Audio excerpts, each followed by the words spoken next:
Vous est-il arrivé de n'avoir pas envie de faire ce qu'on vous a dit? Le prophète Jonas était ainsi. Et pourtant, il aurait dû faire mieux. Il était israélite ou juif faisant partie du peuple de Dieu. Mais non seulement cela, mais c'était aussi un prophète et un prédicateur. Et par lui, Dieu parlait à son peuple. Bien qu'ils n'écoutaient pas toujours ce que Dieu disait, ils étaient persuadés qu'il s'occupait uniquement d'eux et d'aucun autre peuple. Ils étaient son peuple unique. T'est-il arrivé de penser ainsi? C'est ainsi que pensait Jonas. Aussi quel choc quand Dieu lui dit d'aller à Ninive.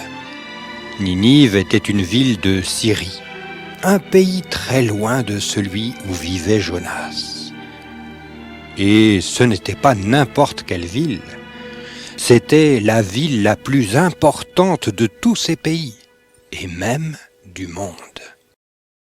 Le peuple qui y habitait était l'un des plus méchants de la terre.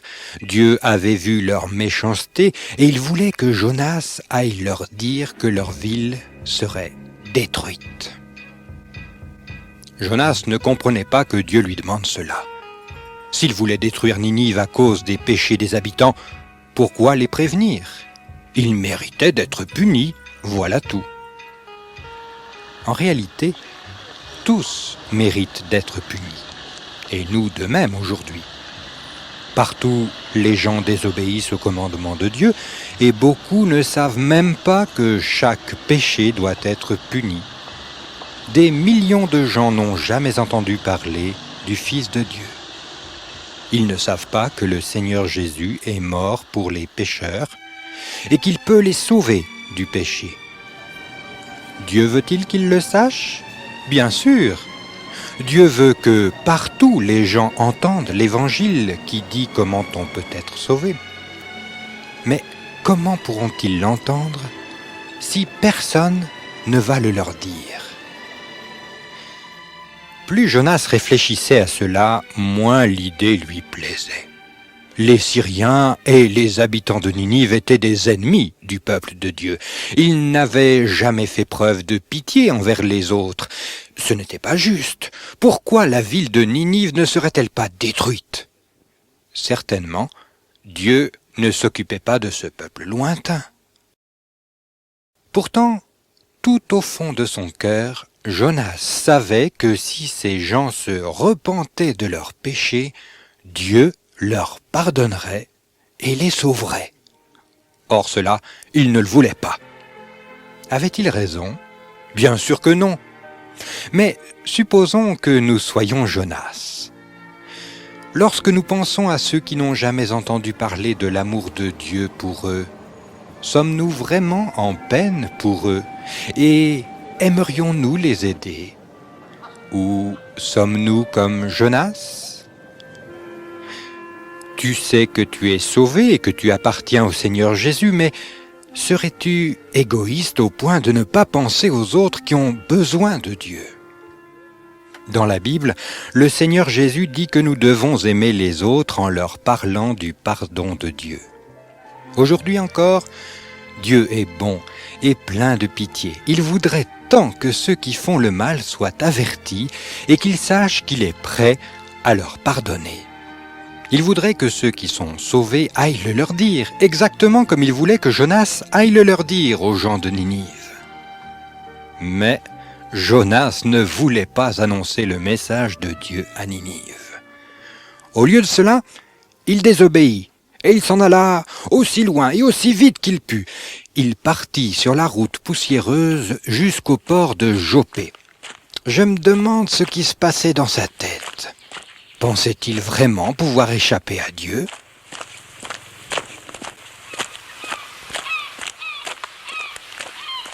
Quand il arriva à Joppé, il trouva un bateau en partance pour l'Espagne, juste ce qu'il lui fallait. Il donna au capitaine le prix de son voyage et s'embarqua. L'Espagne se trouvait à plus de 3500 km de Ninive, juste à l'autre extrémité de la mer Méditerranée. C'était le plus loin que Jonas pouvait imaginer, assez loin, pensait-il, pour échapper à Dieu et à l'ordre qu'il lui avait donné. Bientôt, le bateau sortit du port et gagna la haute mer. Le temps était beau, juste ce qu'il fallait pour un voyage en mer. Et il semblait que le plan de Jonas allait réussir. Mais cela ne dura pas. Le vent se mit à souffler plus fort, et bientôt de grandes vagues se mirent à s'abattre sur le navire, le secouant comme un jouet d'enfant. Le bateau semblait sur le point de se briser, de couler. Comme vous le savez sans doute, c'est Dieu qui avait envoyé cette tempête. Jonas ne pouvait pas échapper.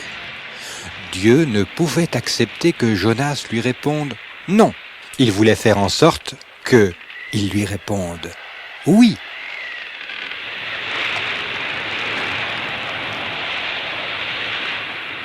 La tempête s'aggrava encore et les marins étaient terrifiés. Ils crièrent à leur Dieu pour qu'il les aide, mais aucune aide ne vint. Alors, ils jetèrent à la mer toutes les marchandises que transportait le navire. Peut-être qu'en le rendant plus léger, l'aiderait-on à rester à flot, se disait-il. Et Jonas, où était-il ? Il était tout au fond de la cale, confortablement et profondément endormi. Le capitaine le trouva. « Voilà, lève-toi » lui cria-t-il. « Peux-tu dormir ainsi ? Lève-toi et prie ton Dieu ! Peut-être écoutera-t-il et répondra-t-il pour que nous ne périssions pas. » Les marins avaient tout essayé. Ils savaient que quelque chose n'était pas en ordre. Ce n'était pas une tempête ordinaire. Il y a quelqu'un dans ce bateau qui a fait le mal et il nous faut découvrir qui c'est. Ils se réunirent et ne tardèrent pas à trouver que c'était Jonas qui avait causé cette tempête.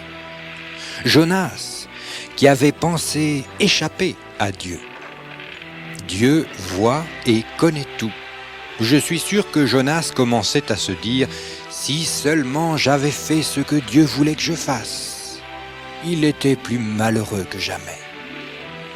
Tout le monde sur le bateau se tourna vers lui, comme il avait eu tort de dire non à Dieu. Maintenant les marins allaient se noyer, eux aussi, par sa faute. Ils se mirent à le questionner. « Qui es-tu ? D'où viens-tu ? De quel pays es-tu ? Quel est ton peuple ?»« Je suis hébreu, » répondit Jonas. « J'adore le Seigneur Dieu qui a fait les cieux, la mer et la terre. » En entendant cela, les marins furent encore plus effrayés. « Mais qu'as-tu fait ?» s'écrièrent-ils. Ils avaient peur que Dieu les punisse tous à cause de la désobéissance de Jonas. La mer ne cessait de se déchaîner de plus en plus. « Que devons-nous faire pour que la mer se calme ?» criaient les marins. Jonas leur répondit « C'est de ma faute. Jetez-moi à la mer, et la mer se calmera. » Comment pouvait-il faire cela ? Jonas allait se noyer. Les marins n'étaient certainement pas contents de Jonas, mais pouvaient-ils le jeter à la mer ? Au lieu de cela, ils essayèrent de ramer aussi fort qu'ils pouvaient pour ramener le bateau à terre. Mais impossible. Si la tempête ne s'arrêtait pas bientôt, ils seraient tous noyés.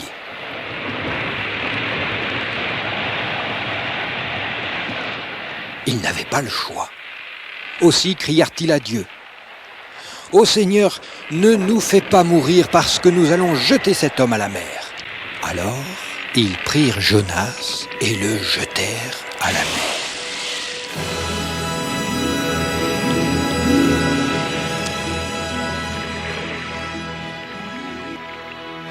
Quel ne fut pas leur étonnement, le vent cessa et la mer se calma aussitôt. Ce que Jonas avait dit de son Dieu était vrai. Dieu était le Dieu du ciel et le vrai, qui avait créé toutes choses. Les marins tombèrent à genoux devant Dieu et lui firent des vœux, des promesses. N'est-ce pas merveilleux ? comme Dieu s'est servi de cette tempête et du sacrifice de Jonas pour parler au cœur de ces hommes, il semble qu'ils se tournèrent très sincèrement vers Dieu pour croire en lui, à la place de leurs idoles. Mais qu'en était-il de Jonas? Quand il s'enfonçait dans l'eau, il a dû se dire qu'il n'y avait aucun espoir pour lui. Il a dû certainement commencer à se noyer. Et c'était bien ce qu'il méritait, n'est-ce pas? N'avait-il pas désobéi à Dieu et haï les Ninivites? N'était-ce pas juste qu'il soit puni pour sa désobéissance? Attendez, pas si vite. Dieu n'abandonne pas si facilement. Il voulait seulement faire comprendre à Jonas qu'il devait faire ce que Dieu avait dit. C'est aussi ce qu'il aimerait nous enseigner. Dieu a quelque chose à faire pour chacun de nous. Si nous ne lui obéissons pas, il peut permettre que des choses nous arrivent qui nous aident à comprendre qu'il nous faut lui obéir.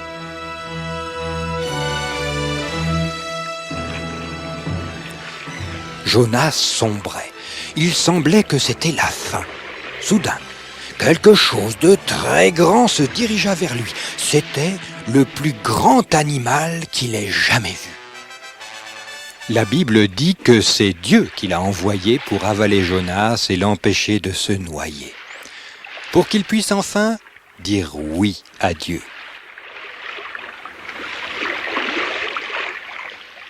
C'était un très grand poisson. La Bible ne dit pas que c'était une baleine, peut-être une espèce qui n'existe plus aujourd'hui. Jonas fut avalé et se trouva vivant dans le ventre énorme.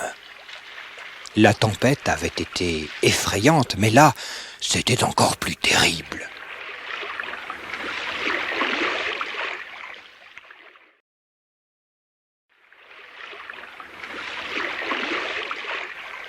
Jonas resta là 3 jours et 3 nuits.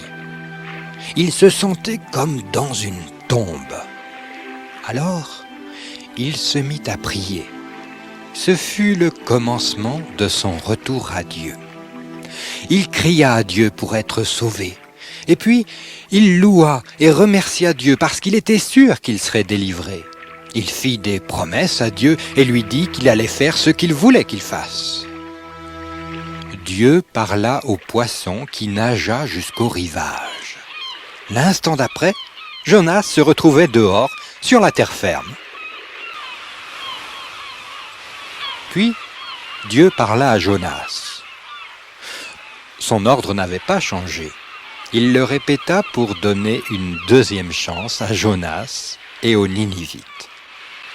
Va à Ninive, la grande ville, et annonce-leur le message que je te donne. Cette fois, Jonas obéit et se mit en route pour Ninive.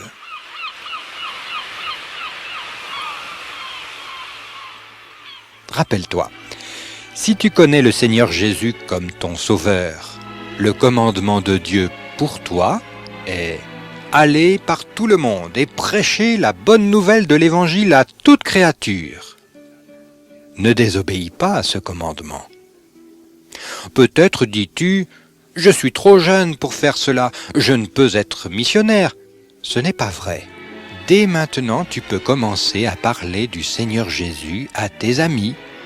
Dans ton école, il y a des garçons et des filles qui ne savent pas qu'ils ont besoin d'être sauvés du péché. Peut-être aussi quelqu'un de ta famille. Te mets-tu en peine d'eux? Dieu le veut. Il veut que tu leur dises comment ils peuvent être sauvés. Tu pourrais leur donner un petit livre qui explique l'Évangile ou bien tu pourrais leur dire ce que le Seigneur Jésus a fait pour que tu sois sauvé. Tu peux aussi aider ceux qui annoncent l'Évangile aux gens. Tu peux prier pour eux. Tout missionnaire serait heureux de savoir que tu veux prier pour lui. Il serait prêt à t'envoyer une lettre disant pour quelle chose il faudrait prier. Tu peux donner de ton argent de poche pour les aider à acheter de la nourriture, d'autres choses dont ils ont besoin. En faisant ainsi, tu les aides à apporter l'Évangile partout dans le monde.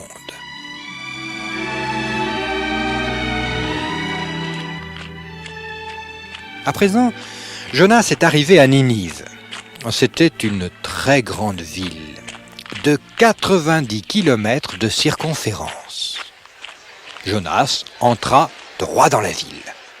Tout en marchant par les rues, il criait « Encore 40 jours et Ninive sera détruite !» Les gens écoutaient et ils crurent au message de Jonas. Quel choc ce fut pour eux! Dieu allait les punir pour leurs péchés. Tout ce qu'ils avaient, même leur vie, allait être perdue. Que pouvaient-ils faire? Comment échapper à la punition? Ils eurent très peur. En leur parlant par Jonas, Dieu voulait montrer à ces gens combien le péché est grave. Le roi, lui aussi, entendit Jonas et son message donné par Dieu. Il fit publier à tout son peuple cet ordre. « Personne, pas même un animal, ne mangera ni ne boira. Que chacun se couvre de sacs et qu'il fasse de même avec ses bêtes. Faisons tous appel à Dieu et cessons de faire le mal. Peut-être Dieu cessera-t-il d'être en colère et aura-t-il pitié de nous pour que nous ne mourions pas. » Alors le roi lui-même se couvrit d'un sac. Il sortit de son magnifique palais et s'assit dans la poussière pour montrer combien il regrettait ses péchés. Si tu parles du Seigneur Jésus aux autres, quelques-uns écouteront et se repentiront de leurs péchés pour se tourner vers Dieu. D'autres ne voudront pas, mais ce ne sera pas de ta faute. Demande simplement à Dieu de te rendre fidèle pour leur annoncer son message. C'est merveilleux de voir des personnes regretter leurs péchés, mais c'est encore plus merveilleux quand Dieu montre sa grande bonté en leur pardonnant. La Bible nous dit ceci. Lorsque Dieu vit que le peuple de Ninive se repentait de son péché, il fut touché et leur pardonna. Il n'allait pas les punir. Mais alors, une chose étrange arriva. Qu'a pensé Jonas en voyant les Ninivites se repentir et croire en Dieu? Il aurait dû être très heureux. Au lieu de cela, Jonas se mit en colère. Il se plaignit à Dieu. « N'avais-je pas dit ce qui arriverait? C'est pour cela que je m'étais enfui. Je savais que tu ne voulais pas vraiment détruire Ninive, parce que tu es bon et miséricordieux. » Jonas avait raison. Dieu est bon et miséricordieux. Mais ce qui désolait Jonas, c'est que cette bonté était aussi pour les peuples païens et méchants, et pas seulement pour le peuple de Dieu. Il ne comprenait pas que Dieu voulait que tous les hommes soient sauvés. De même, aujourd'hui, Dieu se met en peine des millions d'hommes et de femmes, de garçons et de filles dans le monde qui adorent les faux dieux et les choses terrestres à la place de Dieu. Il voudrait que toi aussi tu te mettes en peine pour eux et que tu te réjouisses quand ils sont sauvés du péché.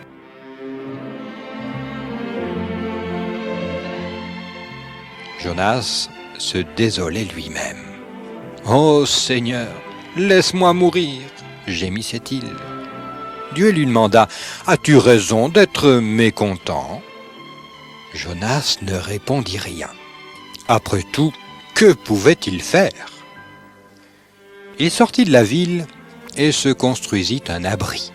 Il s'assit là et il se mit à bouder, attendant de voir ce que Dieu allait faire à Ninive.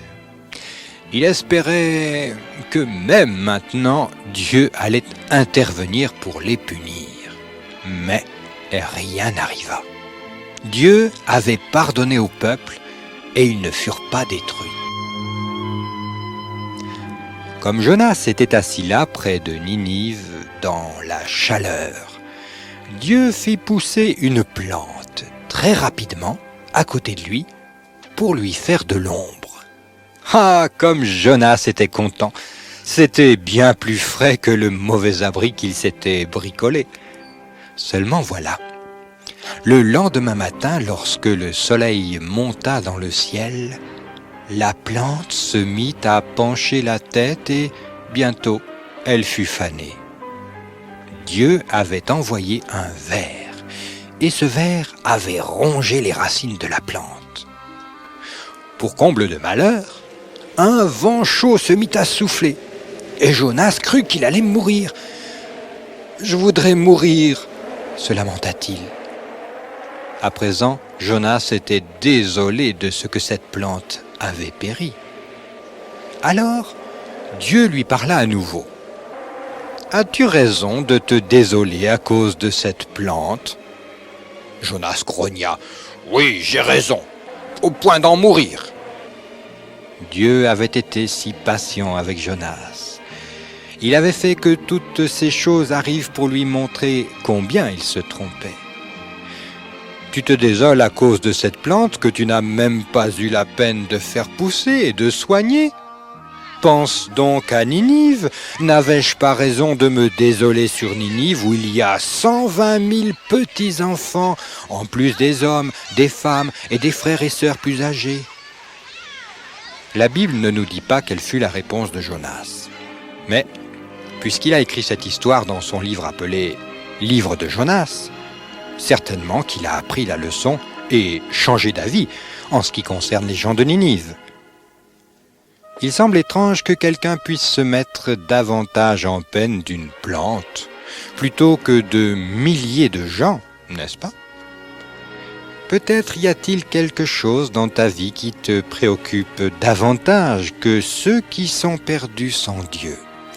Aurais-tu peur de perdre certains camarades si tu leur parlais du Seigneur Jésus? À cause de cela, préfères-tu désobéir à Dieu qui te demande de leur apporter l'Évangile? Dieu t'a montré combien c'est faux d'ignorer ceux qui n'ont jamais entendu l'Évangile. Dieu t'a montré que ces gens sont perdus sans lui. Demande-lui de te donner de la pitié pour eux et puis demande-lui de te donner son amour pour que tu les aimes et que tu t'occupes d'eux. Et qu'en est-il de ceux de ta propre famille et de tes camarades de jeu? Peut-être n'y a-t-il personne d'autre que toi pour leur dire que Dieu les aime et qu'il veut les sauver et les attirer à lui. Pense aussi aux millions de gens dans le monde qui n'ont jamais entendu la bonne nouvelle de ce que Jésus a fait en mourant pour eux. Dieu veut les sauver et il veut que tu l'aides à leur apporter l'Évangile. Demandons à Dieu de nous utiliser réellement, dès maintenant, pour parler aux autres du Seigneur Jésus et que nous puissions toujours dire oui à tout ce que Dieu aimerait que nous fassions.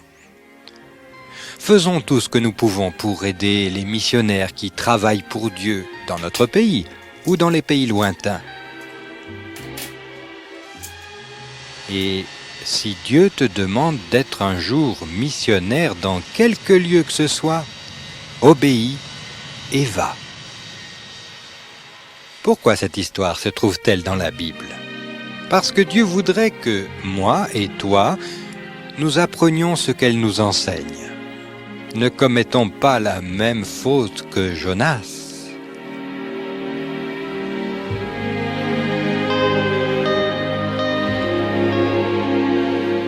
Jésus dit, « Allez, et faites de toutes les nations des disciples.